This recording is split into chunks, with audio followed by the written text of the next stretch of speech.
இளமையில் கல்வி சிலைமேல் எழுத்து என்பார்கள். அந்த அளவுக்கு சிறுவயதில் ஒருவர் கற்கும் கல்வி மிகவும் அவசியமானது. அதுவும் இந்த காலகட்டத்தில் சிறுவயது கல்வியானது அவர்களின் மனநிலையை அறிந்து தரமான பாதுகாப்பான வகையில் தரப்படுகிறதா என்பது கேள்விக்குறிதான். இதனை முன்னிறுத்தி கடந்த 10 வருடங்களாக சன்ஷைன் கிட்ஸ் பாலர் பள்ளி இயங்கி வருகிறது. தற்போது பிரான்சைஸ் முறையிலும் வணிக வாய்ப்பை வழங்குகின்றது சன்ஷைன்.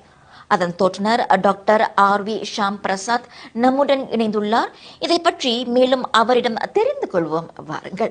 வணக்கம் டாக்டர் ஷாம். வணக்கம். எப்படி இருக்கீங்க? நல்லா இருக்கேன். நீங்க எப்படி இருக்கீங்க? நலமாக இருக்கின்றேன் டாக்டர். டாக்டர், இப்போ பார்த்தீங்கன்னா முதல் கேள்வி, நிறைய பேர் வணிகத்தை தொடங்கி சக்ஸஸ்ஃபுல்லாக நடந்துகிட்டு இருக்காங்க. ஆனால் உங்களுடைய சன்ஷைன் கல்வி குழுமத்தின் இந்த சக்ஸஸ்க்கு எந்த ஒரு பண்பு பார்த்தீங்கன்னா ரொம்ப இம்பார்ட்டண்டாக இருந்துச்சு உங்களுக்கு? அதாவது அந்த பெர்சிவரன்ஸ், கண்டினியூஸாக எப்படி நம்ம அதை நடத்துகிறோம் அப்படின்றது, அந்த விடாமுயற்சி. அதாவது ஒரு பிரச்சனை வருது அப்படின்னும் போது பேரண்ட்டுக்கிட்ட இருந்து அதை உடனே சால்வ் பண்ணிடணும். அதுதான் எங்களோட வெற்றிக்கு காரணம்னு நினைக்கிறேன். வெற்றிக்கு காரணம் பார்த்தீங்கன்னா ஒரு பிரச்சனையை பார்த்தீங்கன்னா உடனடியாக தீர்த்து கொள்ளணும் அப்படின்ற ஒரு இதுதான். சரிங்க. அடுத்தது பார்த்தீங்கன்னா நீங்கள் 10 வருடங்களுக்கு முன்பு ஒரே ஒரு பாலர் பள்ளி தொடங்கி இப்பொழுது பார்த்தீங்கன்னா 7 சுய கிளைகள், அதன் பிறகு பார்த்தீங்கன்னா அடுத்தது 8ஆவதாக ஒரு ஃப்ரான்ச்சைஸ் முறையில் ஒரு கிளை அப்படின்னு வச்சுருக்கீங்க. இந்த க்ரோத் எப்படி உங்களுக்கு எப்படி அடைந்தீர்கள்? அது அதாவது நான் முதல்ல ஸ்டார்ட் பண்ணும்போது ஃபர்ஸ்ட் ஒரு பிரான்ச் தான் ஸ்டார்ட் பண்ணோம். எல்லாரும் அது வழக்கமாக எல்லாரும் ஸ்டார்ட் பண்ணுற மாதிரி ஒரு பிரான்ச் முதல்ல ஸ்டார்ட் பண்ணோம் அப்படின்னு ஸ்டார்ட் பண்ணது. அதுக்கு அடுத்தது மக்களோட தேவைகள் நிறைய இருக்குது, சரி ஒரு இடத்துல ஸ்டார்ட் பண்ணுவோம் அப்படின்னு 2வது பிரான்ச் ஸ்டார்ட் பண்ணோம். அப்படி ஸ்டார்ட் பண்ணும்போது எங்களுக்கு உதித்தது தான், ஓகே நம்ம ஏன் ஃப்ரான்ச்சைஸும் நம்ம பண்ணக்கூடாது அப்படின்னு ஸ்டார்ட் பண்ணி கிட்டத்தட்ட அதுக்கு ஒரு 2-3 ஆண்டுகள் ஆச்சு. அந்த ரெஜிஸ்ட்ரேஷன் எல்லாம் முடிச்சு இப்போ சமீபத்தில் தான் நம்ம அதனுடைய ரெஜிஸ்ட்ரேஷன்லாம் முடிஞ்சு கவர்மெண்ட்ல இருந்து நம்மளுக்கு அது அப்ரூவல் கிடச்சி இப்போ நம்மளோட ஓன் அவுட்லெட்ஸும் நம்ம ஸ்டார்ட் பண்ணிகிட்டே இருக்கோம். We are giving for franchise. Doctor, நீங்கள் ஆரம்பத்தில் நினைச்சீங்களா இவ்வளோ பெரிய அளவுக்கு ஒரு வளர்ச்சி அடைவீங்க அப்படின்ட்டு? இல்லை நம்ம ட்ரை பண்ணலான்ற ஒரு முறையில் தான் தொடங்கின பிஸ்னஸ்ங்களா அது? இல்லை, கண்டிப்பாக நம்மளுக்கு ஒரு பெரிய விஷன் இருந்துச்சு, நிறைய நம்ம செய்யணும் புதுசாக அப்படின்னு. பட் ஃப்ரான்ச்சைஸ்ன்றது ஒரு இடையில ஒரு 2-3 ஆண்டுகள் ஆன அப்புறம் என்னோட ஒய்ஃப் பரமேஸ்வரி, அவங்க தான் she is the cofounder and senior principal. ஆமாம். ஸோ அவங்களும் இது மாதிரி ஒரு நம்ம ஃப்ரான்ச்சைஸ் பண்ணலாம் அப்படின்னு ஒரு ஐடியா பண்ணும்போது உதிச்ச ஒரு சிந்தனை தான் ஃப்ரான்ச்சைஸும் பண்ணுவோம் அப்படின்னு சொல்லி. முனைப்பான முயற்சி, முறையான பயிற்சி, அதுதான் வெற்றியின் தாரக மந்திரம். உண்மையிலே பார்த்தீங்கன்னா ரொம்ப சந்தோஷமா இருக்கிறது. ஒரு இந்தியர் பார்த்தீங்கன்னா இந்த மாதிரி பிஸ்னஸ் ஆரம்பித்து இவ்வளவு வளர்ச்சி அடைந்திருப்பது மட்டுமல்ல, ஒரு ஃப்ரான்ச்சைஸ் முறையிலும் பார்த்தீங்கன்னா மற்றவங்களுக்கும் வணிக வாய்ப்பை ஏற்படுத்தி கொடுத்துட்டு வராங்க அப்படின்னு கேட்கறதுக்கு உண்மையாக மிகவும் மகிழ்ச்சியாக இருக்கின்றது. அதற்கு முதலில் வணக்கம் மலேசியா பார்த்தீங்கன்னா உங்களுக்கு ஒரு பாராட்டை தெரிவித்துக் கொள்கின்றது. சரிங்க டாக்டர், இப்போ அடுத்தது பார்த்தீங்கன்னா இப்போ நிறைய பேர் வருட இறுதி வந்துவிட்டது, 2026 பிறகு வருகின்றது. அவங்க எல்லாத்துக்கும் ஒரு எண்ணம் இருக்கும், நம்மளும் ஒரு வணிகம் தொடங்கலாம், நம்மளும் ஒரு பிஸ்னஸ் தொடங்கணுமே, நம்மக்கிட்ட கொஞ்சம் பணம் இருக்குது, இதை வச்சு என்ன பண்ணலாம் அப்படின்றவங்களுக்கு. ஆனால் என்ன பண்ணுறதுன்னு தெரியாமல் கூட சிலர் இருக்கலாம் பாருங்களேன். அவங்களுக்கு ஒரு என்ன சொல்லுவாங்க, ஒரு ஒரு ஒரு விஷயமா தான் பார்த்தீங்கன்னா வை நாட் அப்படின்ற ஒரு கேள்விக்கு பார்த்தீங்கன்னா உங்களுடைய இன்றைய இந்த நேர்காணல் அமைய போகின்றது. ஏன் அவர்களும் பார்த்தீங்கன்னா இந்த கிண்டர் கார்டன் துறையில் கால் பதிக்கக்கூடாது, அதற்கான விளக்கத்தை கொடுக்கத்தான் நீங்கள் இன்னைக்கு வந்திருக்கீங்க இல்லையா?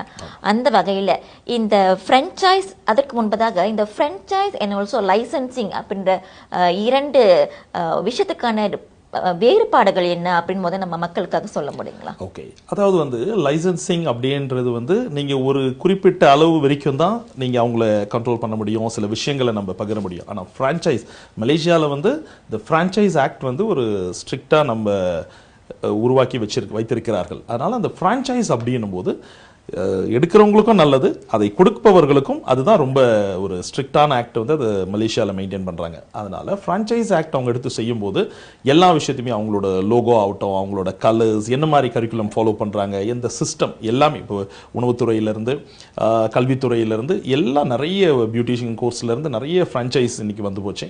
அப்போ ஃப்ரான்ச்சைஸ் எடுக்கும்போது அவங்களுக்கு ரொம்ப நல்லாயிருக்கும். கம்பேரிங் வித் லைசன்சிங், ஃப்ரான்ச்சைஸ் எடுக்கும்போது அவங்க அதில் அத்துணை அந்த முழுமையாக அவங்க பெற்றுக்கொள்கிற மாதிரி இருக்கும். அதனால தான் நான் எப்பவுமே ஃப்ரான்ச்சைஸ் சஜஸ்ட் பண்ணுவேன். ஓகே, ஆனால் டாக்டர் பார்த்தீங்கன்னா இந்த கிண்டர் கார்டன் துறையில், இந்த கிண்டர் கார்டன் பிஸ்னஸ் துறையில் வந்து பார்த்தீங்கன்னா அதற்கான தேவை வந்து இருந்துக்கிட்டே இருக்குங்களா? ஏன்னா வந்து பார்த்தீங்கன்னா நிறைய இடத்துல வந்து மூடிக்கொண்டு இருக்கின்றார்கள், சில பேர் இடத்துல புதுசாக திறக்கிறாங்க. ஆனால் உண்மையிலே நம்ம நாட்டுக்கு வந்து பார்த்தீங்கன்னா இந்த கிண்டர் கார்டனுடைய தேவைகள் இருக்குன்னு நினைக்கிறீங்களா? கண்டிப்பா நிச்சயமான உங்ககிட்ட தான் நான் இந்த கேள்வியை கேட்கணும் நான். ஏன்னு பாத்தீங்கன்னா இன்னைக்கு உலகம் பூராவுமே அதிகமாக தொடங்கப்படுற பிசினஸ் எதுன்னு பாத்தீங்கன்னா ரெஸ்டாரண்ட், அதிகமாக க்ளோஸ் பண்ற பிசினஸ் பாத்தீங்கன்னா ரெஸ்டாரண்ட். அந்த மாதிரி பிரான்ச்சைஸ்ல இன்னைக்கு அந்த பிசினஸ்ல எல்லா விஷயத்திலுமே நம்ம எப்படி செய்யறோம், அதாவது எத்தனை நம்ம தொடங்குறோம்ன்றது முக்கியம் இல்லை, எப்படி அதை நாம் வழி நடத்துகிறோம் என்பதுதான் ரொம்ப ரொம்ப இந்த காலகட்டத்துக்கு முக்கியம். அந்த சிஸ்டமா செய்யறோமா. அதனால தான் இப்ப பிரான்ச்சைஸ் எடுக்கும்போது நான் என்ன சொல்லுவேன்னா, இத்தனை வருடங்கள் என்னென்ன தவறுகள் எல்லாம், அதாவது எதை செய்யணும் முக்கியம் விட எதையெல்லாம் செய்யக்கூடாது என்பதுதான் ஒரு பிசினஸ்ல ரொம்ப ரொம்ப முக்கியம். இன்னைய காலகட்டத்துக்கு 2 பேர், father and mother both are working. அப்ப என்ன தேவைப்படுது அப்படின்னு பாத்தீங்கன்னா, ஒரு நல்ல பிராண்டடான, அவங்களுக்கு ஒரு சரியான பாதுகாப்பான தரமான ஒரு கல்வி நிலையங்கள் இன்னைக்கு ரொம்ப தேவை இருக்கு. அதிகமான கிண்டர் கார்டன்ஸ் ஒன்றும் நிறைய ஓப்பன் பண்ணிக்கிட்டே இருக்காங்க. நிறைய ப்ரீ ஸ்கூல்ஸ் வந்து இன்னைக்கு ஒரு பிராண்டட், அந்த ஒரு நல்ல தரமான கல்வி வந்து இன்னைக்கு தேவைப்படுகிறது. அதனால அதனுடைய வாய்ப்புகள் வந்து இன்றைக்கு பிரகாசமாக இருக்கிறது. ஒன்றும் எத்தனை நீங்க இங்க திறந்தாலும், ஏன்னா எல்லாருமே இன்னைக்கு வந்து அவங்க ரொம்ப பிஸியா இருக்காங்க. ஃபாதர் மதர் 2 பேருமே வேலைக்கு போறாங்க. அப்ப அவர்களை நம்ம குழந்தைய நம்பி விட்டுட்டு போகும்போது ஒரு பாதுகாப்பா இருக்கு. 2 பெற்றோர்களும் வந்து வேலைக்கு செல்வது என்பது, இன்னைக்கு 2 பேரும் வேலை செஞ்சாதான் இன்னைக்கு குடும்பத்தை அவங்க நகர்த்தி செல்ல முடியும் அப்படின்ற சூழல் இருக்கிறது. அதனால அவங்க எங்க நம்பி விட முடியும்? அவங்கள மாதிரி ஹோம் அவே ஃப்ரம் ஹோம் சொல்லுவாங்க, அந்த மாதிரி ஒரு நம்பிக்கையான ஒரு இடத்துல பாதுகாப்பான இடம், அதுதான் ரொம்ப முக்கியம் குழந்தைங்களுக்கு வந்து. அதனால தான் நம்மளோட எல்லா பிரான்ச்சஸ்லயுமே பாத்தீங்கன்னா அந்த சிசிடிவி வித் ஸ்பீக்கர்ஸ் எல்லாம் நீட்டா இருக்கும். அந்த பாதுகாப்பு உறுதி செய்யப்படுகிறதா? அப்ப அந்த சிஸ்டமா நடத்துனாங்க அப்படின்னு சொன்னா கண்டிப்பாக அவர்கள் வெற்றி பெறலாம். அதுல மாற்று கருத்தே கிடையாது. the system must be systemized ன்னுவாங்க. அப்ப அந்த சிஸ்டமா கரெக்டா நடத்துனாங்கன்னா நிச்சயமா அவங்க வெற்றி பெறலாம். அந்த பேஷன் இருக்கணும். எஜுகேஷன்ல மட்டும் they need a great passion. அந்த இருந்ததுன்னா அவங்க நல்ல வெற்றியாக செய்யலாம். அதாவது ஒரு எல்லா வகையான வணிகத்துக்குமே தேவையான ஒரு விஷயத்தை தான் இப்போ சொல்லியிருக்கீங்க. அதாவது என்னன்னா ஒரு சிஸ்டம், அந்த சிஸ்டம் இருந்தால் அந்த பிஸ்னஸ் வந்து ஃபெயிலியர் ஆகிறதுக்கான சான்சஸ் வந்து பார்த்தீங்கன்னா நம்ம நிறைய வந்து அந்த விழுக்காட்டை வந்து நம்ம குறைச்சிடலாங்க இல்லையா? அதுதான் வந்து பார்த்தீங்கன்னா சன்ஷைன் வந்து பார்த்தீங்கன்னா ஆரம்பத்திலிருந்து இப்போ வரைக்கும் வந்து முன்னிறுத்து வருகின்ற ஒரு விஷயம். கண்டிப்பா அந்த வகையில் வந்து பார்த்தீங்கன்னா இப்போ ஒருத்தர் வந்து பார்த்தீங்கன்னா சரி நான் ஒரு பிஸ்னஸ் தொடங்கணும், அதுவும் அப்படி ஒரு எண்ணம் இருக்கு அவங்களுக்கு, சரி இந்த ப்ரீ ஸ்கூல் பிஸ்னஸ்ல ஈடுபடணும் அப்படின்னு ஒரு எண்ணம் வரும்பொழுது அவங்க என்ன பண்ணணும்?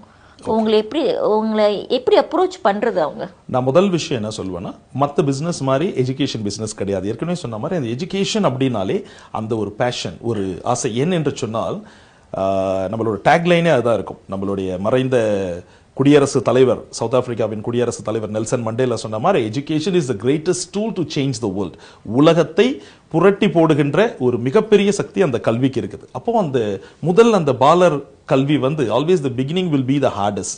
த parents must choose the right preschool. First step must be the right step ன்னுவாங்க. அதனால அந்த முதல் காலடி அவர்கள் எடுத்து வைக்கும் இடம் ஒரு சிறந்த ஒரு தளமாக இருக்க வேண்டும்.